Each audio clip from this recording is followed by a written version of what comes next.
Okay, so welcome to Tactics to Win the Offer. So we've got realtors and home buyers that are on here, both as well. So anyone that's interested in buying a house in 2021 in the near future, we have seen through experience on my team over the last year an explosion of lack of inventory and more buyers. So that has definitely gravitated to a seller's market. Different price ranges are more tight than others, I'll say. So it just, there's not any rhyme or reason to it. We even see the higher priced homes have the same issues. So I've come up with some tactics for you to consider.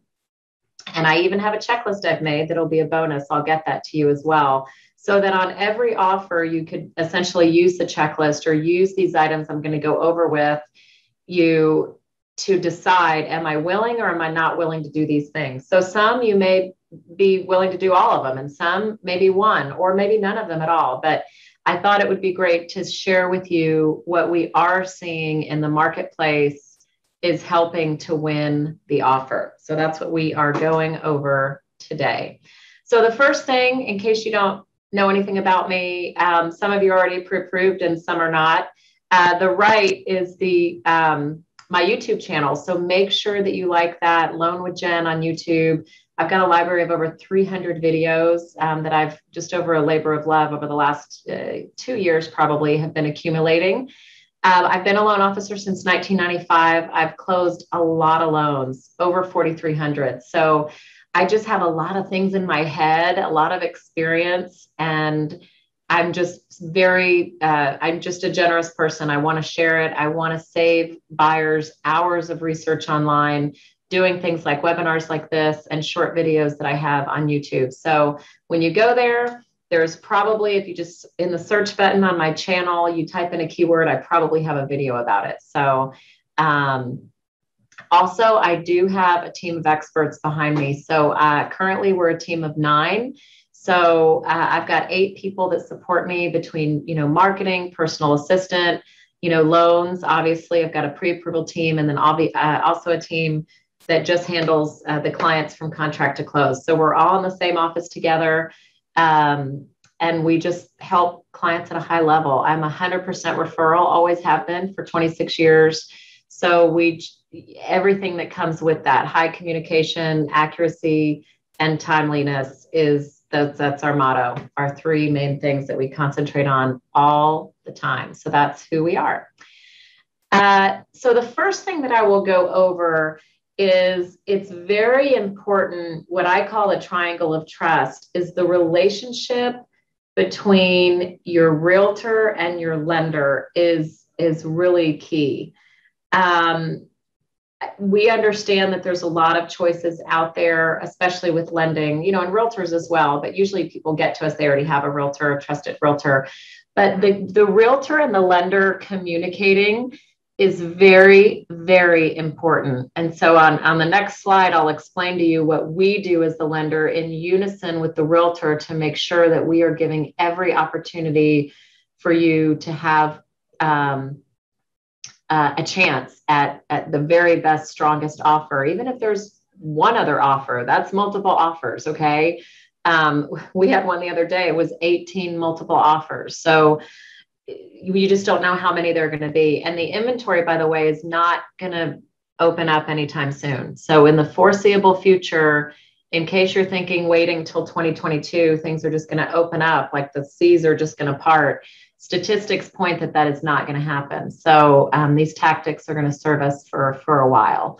But the triangle of trust, I call it, between you, the realtor, and the lender is really essential in communication and make sure y'all have the best experience possible. Buying a home is amazing and fun, and it's not meant to be hard or laborious, paperwork is laborious, we get it. But once you get over that, it should be a fun time. It's a special milestone in your life that you'll never forget. And so it's really important that we all work together towards that.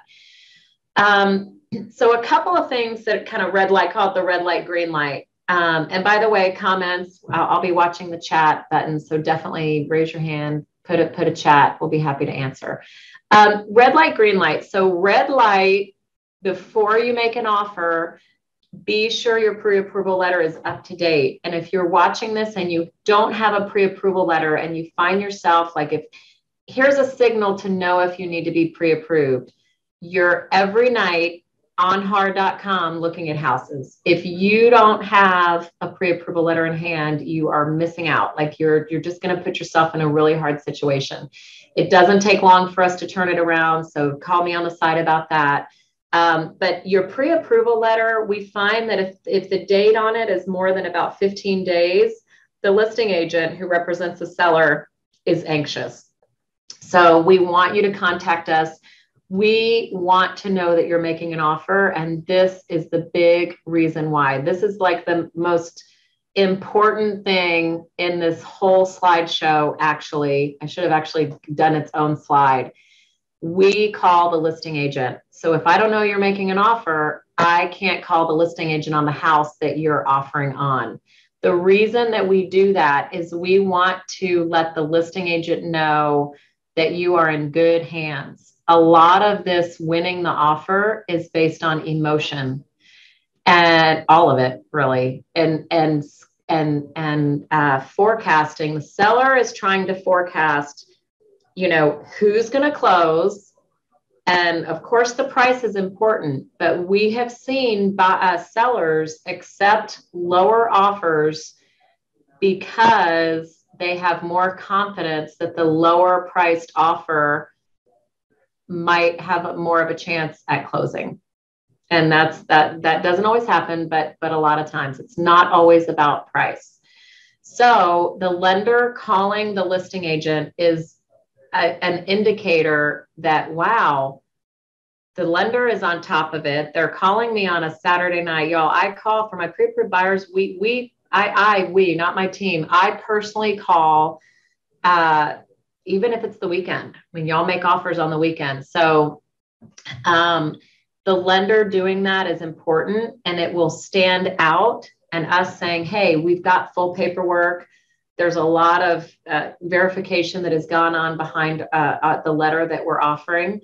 So, we understand we're not helping everybody. So if you're watching this and you're not going to use this, that's okay. But just make sure that the lender that is helping you, do they do those things for you? It does make a difference. So let us know that you're making an offer so we can make the call. Okay. And we'll put a fresh date on the letter, put the address on, we'll make it super specific. So, and be ready to move fast. Unfortunately, thinking about it overnight or delaying on signing DocuSign the offer, things could be under contract already by then. There's some neighborhoods where it is true. It is within a 24-hour period, there's 5, 6, 7 offers on the house.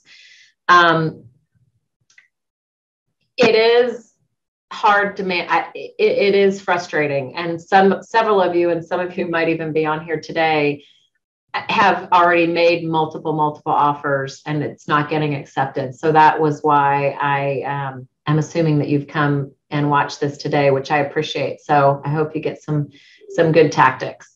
Okay, the next slide. Which tactic is going to work? So here's the several that I've got, and I'm going to go into a slide on each one to further explain in case you don't know what some of these things are. Some of these terms, you could be like, what the heck is she talking about? Okay. So I've got them listed here. Title policy, that's a cost that the seller generally pays. They don't have to. Increased option fee, no financing contingency, waiving financing altogether. Even though you're getting a loan, you're saying, nope, I'm going to risk my earnest money. So I'm going to go into that in detail. Waiving the appraisal, that's a big form that your realtor has probably talked to you about. And then things like a free lease back, a love letter, stuff like that. So what's going to work? Combination, all of them, 3 out of the 4. What's going to work? Okay. So now I'm going to go into some detail, and remember the question button. I'm looking for questions. All right. Title policy. So a couple things that you may or may not know. So title insurance is a type of insurance that you have to have if you are getting a loan. So there's different types of title, and they're all regulated by the Texas Department of Insurance. So this is a snapshot of their website. You could just Google, Texas Department of Insurance, and it'll come up. So, but they regulate all insurance, like, car, any type of insurance falls under them. So you'll go to the area highlighted in yellow, you'll look up title insurance, and you'll get, to the FAQs where you need to go. So you'll see that when I copied this, that there's a chart. Now I didn't copy the whole chart because it's ginormous, but basically every price, and you can see the chart goes by every $500, like 10,000, 10,500. So the chart keeps going downward. And so depending on the price of the house, that determines the title policy. So just to shortcut it for you, every $100,000, the title policy is $875 for every 100,000. So in a balanced market, what I've seen over the last 26 years that I've been in this business, customarily, like 99% of the time, the seller will pay the title policy. It's just, I don't know, it's just a Texas thing, I guess. And if you've sold a house, you've probably paid the title policy. The only time we don't see it is in new construction, okay? But customarily, the seller will pay it. So what we're seeing now is to sweeten the offer, the buyer will pay the title policy. So on the contract, there's two boxes. Seller will pay or buyer will pay. So the buyer paying would be the box that was checked. So depending on the price of the house that you are buying, the formula there, $875 for every 100,000, that's approximately the amount of the title policy that you're adding on to your closing costs. Okay. So that sweetens the deal. And so that's title insurance. We do have a question, so I'll answer that. I work with VA loans and we can't waive the appraisal. Yes, you're right. And we will get to that part when I talk about the appraisal addendum, but you are correct about that. So back to title policy. That's pretty much it. So that's a reason to talk with your realtor about that. So the next is option fee. So the option fee is a fee, and I just snapshotted a picture of where it is on the contract. It's on page 2, towards the top. So it's a fee that and a number of days. So the days is also identified. So we've seen some people put 0 days. We've seen, meaning there's no period for option. They go right into earnest money. We've seen it shortened to 5 days or 3 days. It basically is a period of time that in Texas, the contract gives the buyer a certain amount of time to back out for any reason. And if they do, all they do is lose the option fee. So the option fee generally is, sometimes it's $100, sometimes it's $500. It really depends on the price of the house, but a way to catch the seller's attention is to put a lot of option fee. Make it $1,000, make it $2,000. Our market in Houston hasn't had to do this. I haven't seen this often, but we have an office in Austin and it happens all the time, is that people to get offers will reverse the earnest money and the option fee. In other words, the earnest money, the option fee they're putting is 1% of the house price. Now, our market is not that extreme, but there are some markets that are doing that. But it's up to negotiate. It's a negotiable item. It can be as little or as much as you want. But we're finding that a higher option fee is catching the seller's attention to where, okay, if we have a 3 to 5 day option and they back out, we're going to get $1,000. Yeah, we're willing to take that risk. So that's a way to catch their attention in the offer. Not the only way, but one of the ways. Okay, on financing contingency. So this doesn't happen often, but it's something that can be done. Just because you're getting a loan doesn't mean that you have to have your purchase subject to financing. Now, it's smart because you don't know. I mean, I've done this a long time, and there's many, many things that can, up until the last minute, make a surprise on a transaction, an approval, no matter how many times it's been through underwriting. We could be virtually almost clear to close and something could pop up. Now, I don't mean that to scare you. I'm just saying nothing is final until it's final, right? It's just the way the universe works. Sometimes there's something that turns up. But there is a possibility, and it's right on the contract on the third party financing addendum on section 2, number B that I highlighted on the box to the right. The contract is not subject to obtaining buyer approval, meaning you're going to fill out that, yes, you're getting a loan, but that you're not, that basically your earnest money, I mean, if you backed out for any reason, even if you didn't get the loan, the seller would keep your earnest money pretty much. There's no way to get the earnest money back if the loan doesn't go through. So we only recommend this, definitely putting this box checked. If you definitely check with us, we review everything and make sure that you're a really super good candidate for that. We don't recommend it for self-employed borrowers, even though, well, for myself, I know that we are super painful about paperwork in the beginning. Those of you that are pre-approved with us know that we asked you for a lot of stuff. But then there's, follow-up documents that have to happen. So that's the risk, is that between pre-approval and actual contract, which could be months, right? Has anything changed? Is your job secure? If you lose your job the week before closing, we can't close the loan unless you get a new one. So that's something that could happen, right? So discuss it with the lender. We have had some clients that have done that and successfully. The reason we don't suggest it on self-employed people ever is because we get bank statements and profit and loss statements all the way up until closing on self-employed borrowers. That's a COVID requirement for lenders that came out during COVID, to get it all the way up until closing. And things can change. Your deposits might have changed. Something could be declining.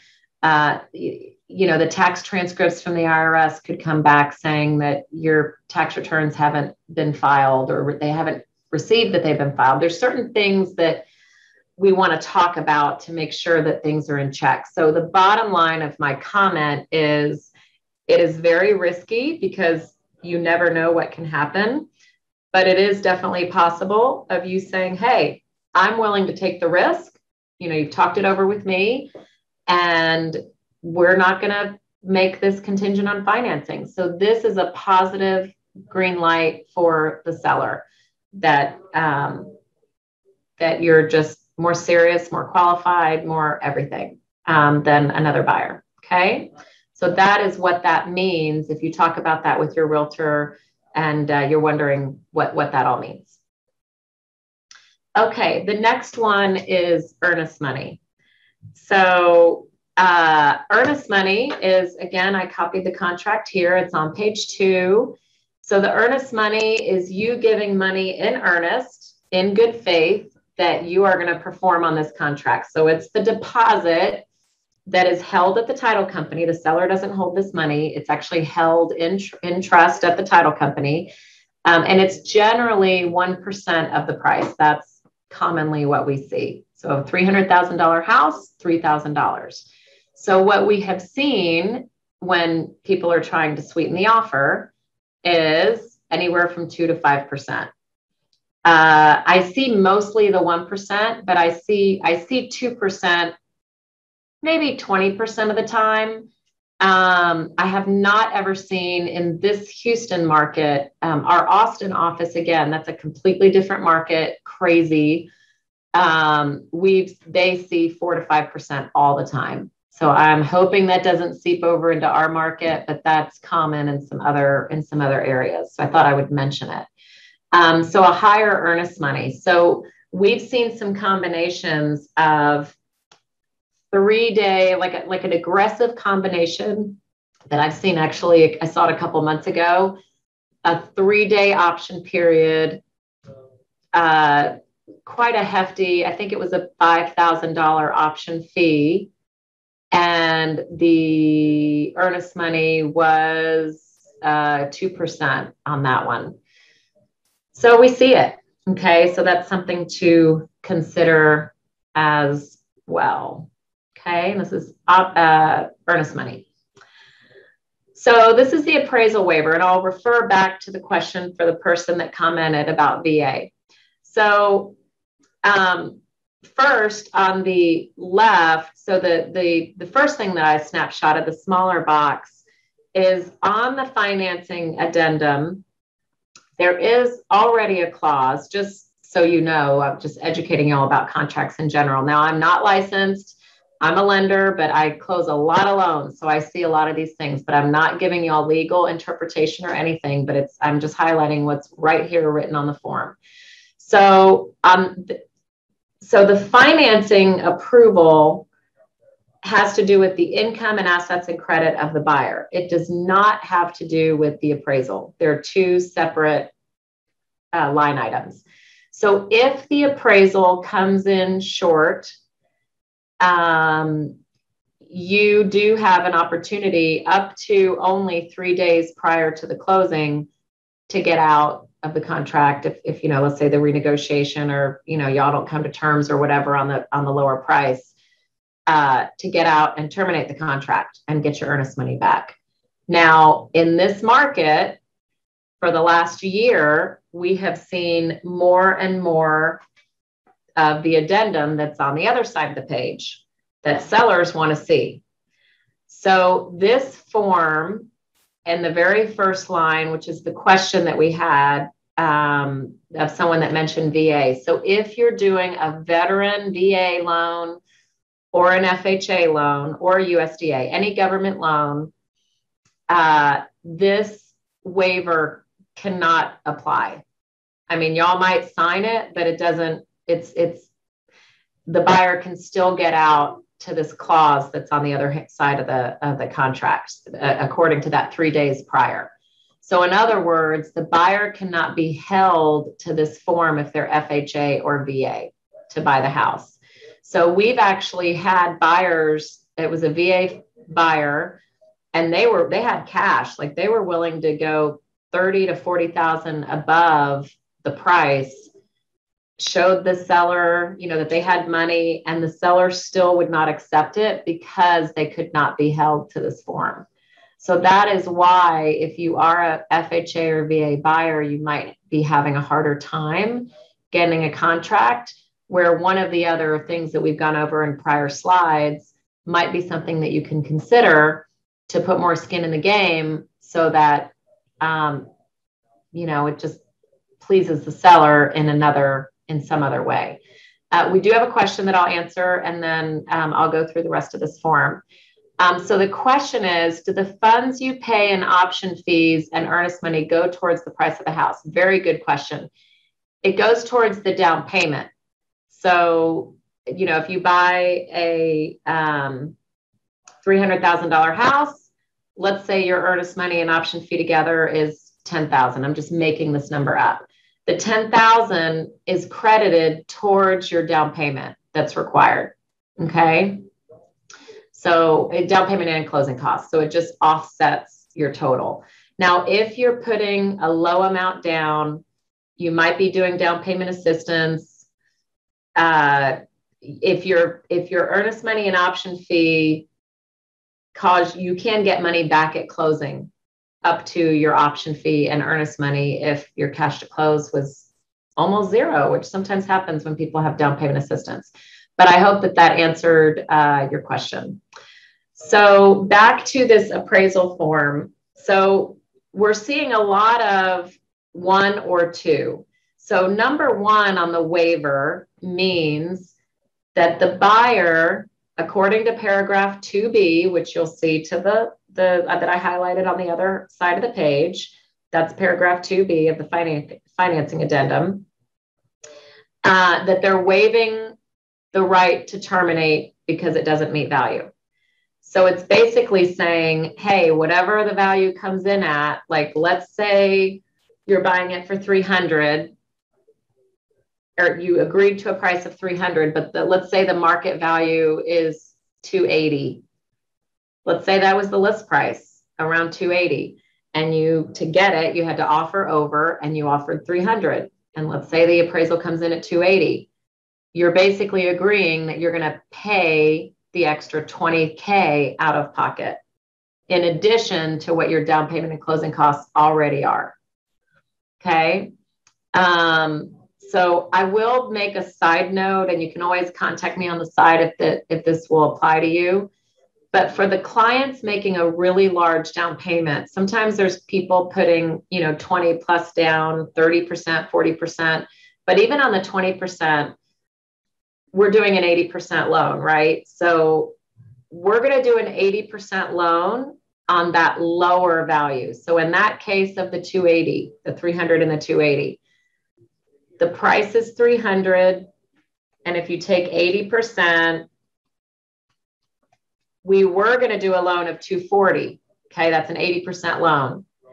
But now, since it values at 280, we're going to reduce that and do a 80% loan, which is 224.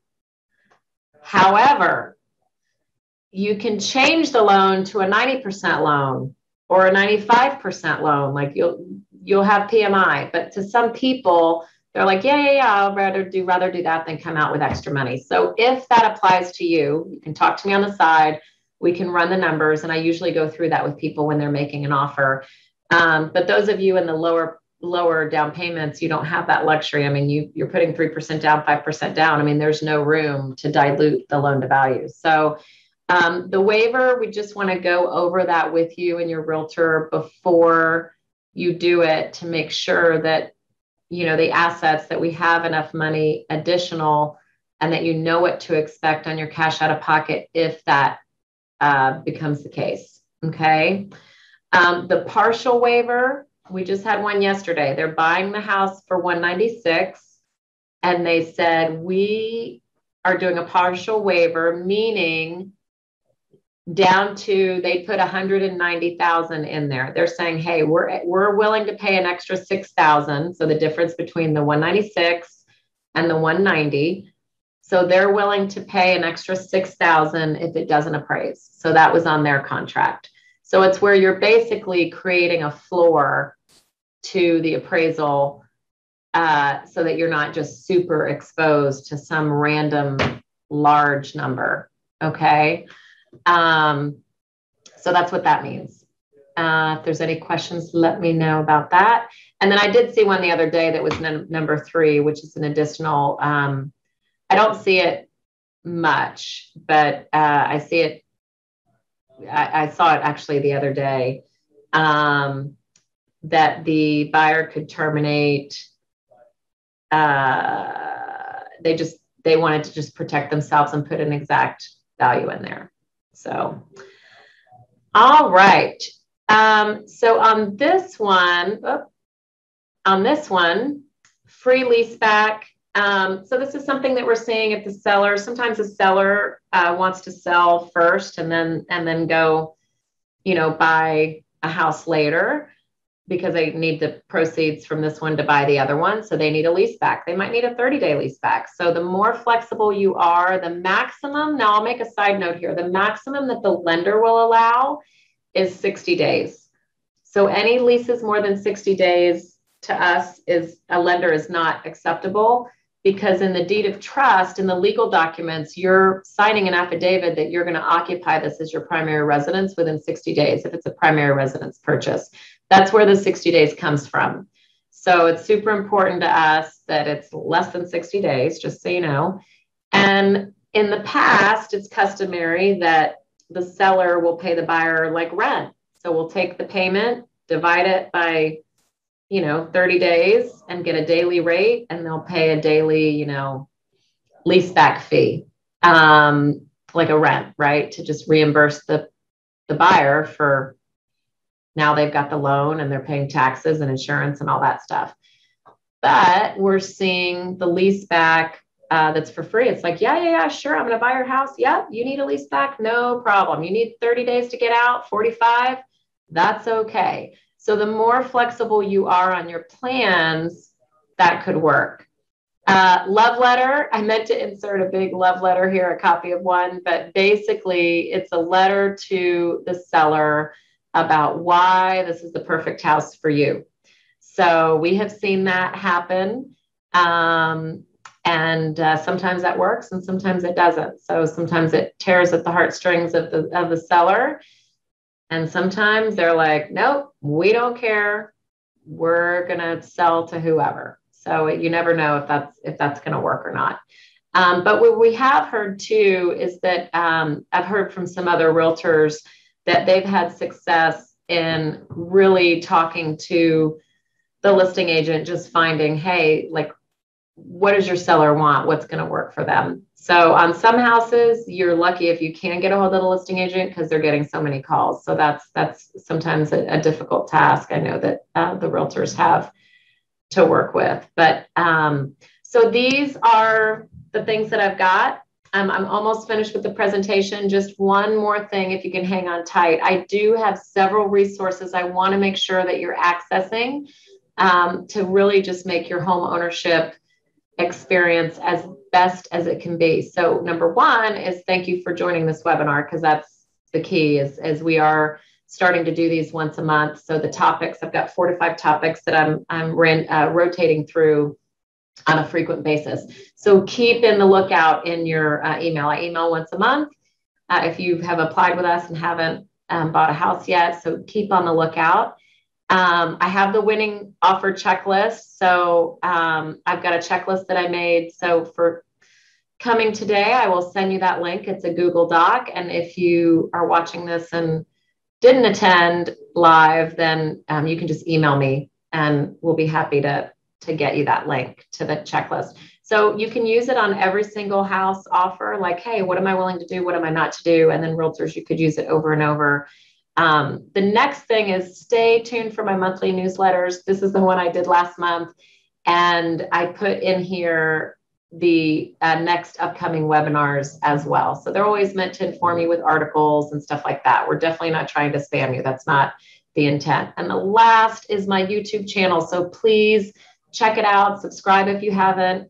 It is literally a library of like a bunch of videos that is meant to save you hours of research online. I don't know about you, but when I research a topic online, there's like 7 or 8 pages of entries. And I'm sure that you guys are like, oh my God, what do I click?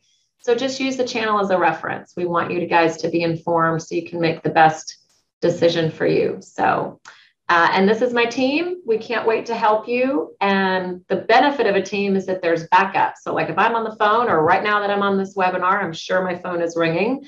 My team is answering and they're helping until I can get to them right when we finish the webinar, I'll call people back. So that's the benefit of one of the benefits of a team is that we are here to serve and here to help y'all make this the best experience possible. So thanks for tuning in. I'll just hang out for a few minutes in case there's any lingering questions about any of the stuff that we've gone over. Or if anyone that's, and I think we have some realtors on that have some tips that I haven't mentioned, we definitely would love to hear them because I want to add them to the PowerPoint for the next time I do this. So, but thanks for joining. I really appreciate it.